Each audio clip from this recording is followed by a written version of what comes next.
So I wanted to start the night off talking to you guys about my very first job after high school. When I was done with high school, I had to make some money. I didn't want to go to college. I wanted to be as far away from school as I possibly could be. So I did what a lot of guys do when they don't want to go to school. I enlisted in the military. And I chose the United States Marine Corps for two reasons. One, I wanted to be a badass. Because who doesn't want to be a badass, right? I wanted people to look at me and be like, hell yeah, that guy's badass. Two, I am terribly impulsive. I don't think things through. So that was the second reason that I joined. Not that the military is a bad career choice, just for me, I didn't even research it.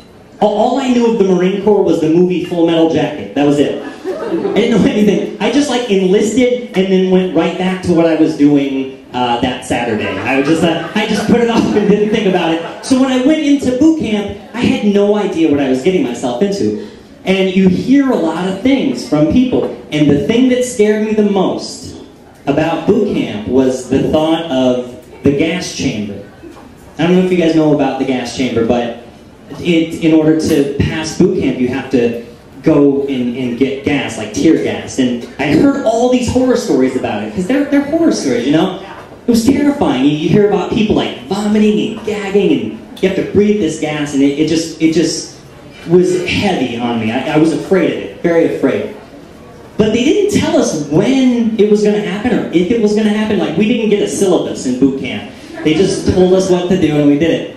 So we were like 3/4 of the way through boot camp, and had not gone through the gas chamber yet. So I was starting to feel like it's not going to happen. You know, I even started thinking, they probably just did away with it. You know, because you hear the drill instructors constantly complaining that Mothers of America are turning you guys into sissies and, you know, making a kindler, gentler Corps, as they would put it. And it was kind of comforting to hear them complain, because here I am, like thousands of miles from my home, and I still get to hear the voice of a father figure complain that my mother is turning me into a sissy, and that was kind of comforting for me. So I kind of figured maybe Mothers of America did away with the gas chamber, and I started to forget about it. I stopped worrying, and it was nice. And we got like 2 weeks left of boot camp. We're doing our final field exercise, and it's day 3 of the exercise, and we walk through this clearing, and there is this gigantic green 2-story garage. And my heart just sinks into my stomach. I'm like, no, man, not, maybe it's not the gas chamber, maybe it's something else. And as soon as I think that, the sliding door opens and 50 guys in camouflage uniforms and gas masks come pouring out of the side, and they're ripping their gas masks off, and they're puking, and they're gagging. It's just terrible. But I am envious of those guys, because they're done.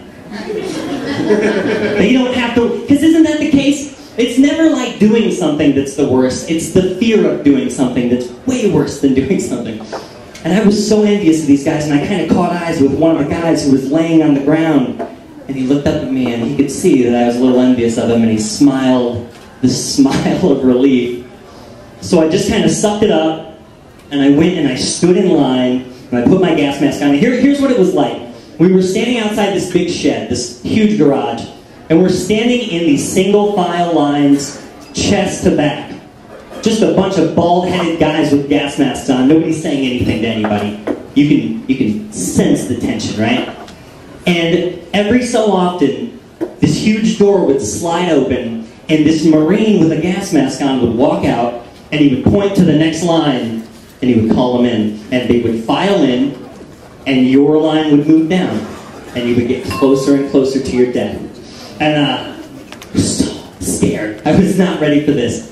And it was so quiet, and inside the gas chamber, you could hear a voice barking orders, and then you heard this gut-wrenching, retching, really, and screaming, and it was so terrifying.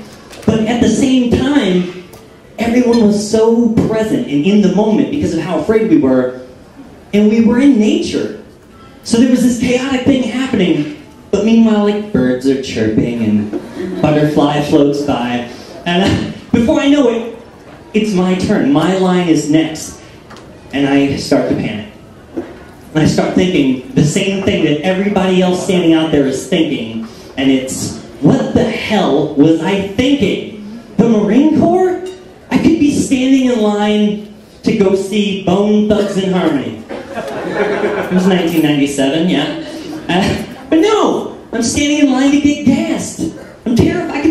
I could be at home with my friends smoking pot and playing video games, but I wanted to be a badass. And this is where it got me. And all of a sudden the door opens, and the guy comes out, and he points at us and calls us in. And the line starts moving, and I don't want to move, but the line's moving, so I start moving, and we go into this gigantic open room, and we walk along the walls, and we form this single file line all the way around the walls, and all you see are shoulder to shoulder people in gas masks. And there's this white smoke that's filling the air, and I start to feel all of the parts of my skin that are exposed are burning. And I started thinking, this is gonna suck. I am not ready for this. My saving grace is that I'm right by the exit door, and the only thing standing in between me and my freedom is this stocky drill instructor, Staff Sergeant Lyons, and he's looking right at me and he goes, "You ready for this, pal?" "Yes, sir!" But I am not ready for this. And the instructor in the middle of the room begins this spiel. What we're going to do is we're going to remove our masks. You're going to breathe in the gas. Once I can see that everybody's breathing in the gas, you're going to put your mask back on, and you're going to blow out the bad gas, and you're going to breathe in good air. Are you ready? "Yes, sir!" But I am not ready for this. And he says, "Remove your mask." And as I'm removing my mask, the last thought going through my mind was, being a badass is so overrated. And so I pull my mask off, and I breathe in this ball of fire, and it just lights your lungs up, and everything closes and collapses, and I can't see, and I can't breathe, and there's snot, and it's really, you start to suffocate. And then he says, "Put your mask back on." And so I put my mask back on, and I try to clear it out, but I don't have any oxygen. Nobody said I wouldn't have any oxygen. So now I've got a gas mask on my face with gas inside of it, trapping it on my face. And I start to do this dance they call the funky chicken, where you just kind of start to break down psychologically. And I am slapping this drill instructor in the chest. This man who up until now I was terrified of. I'm just slapping him. And he's looking at me and goes, "Powell, relax!" And I thought, oh, duh. Relax. Why didn't I think of that? Maybe because I'm dying, you asshole. And just about the time I was going to punch him in the groin and make my break, someone opens the door, we come flying out, pulling off our gas masks, and I fall on the ground, and as my vision clears up, I see there's this fresh platoon of new guys walking up, and the looks on their faces that I see as they realize where they had just, what they just come upon. And I caught eyes with one Marine to be, and he was looking at me very enviously, and I smiled. Thank you.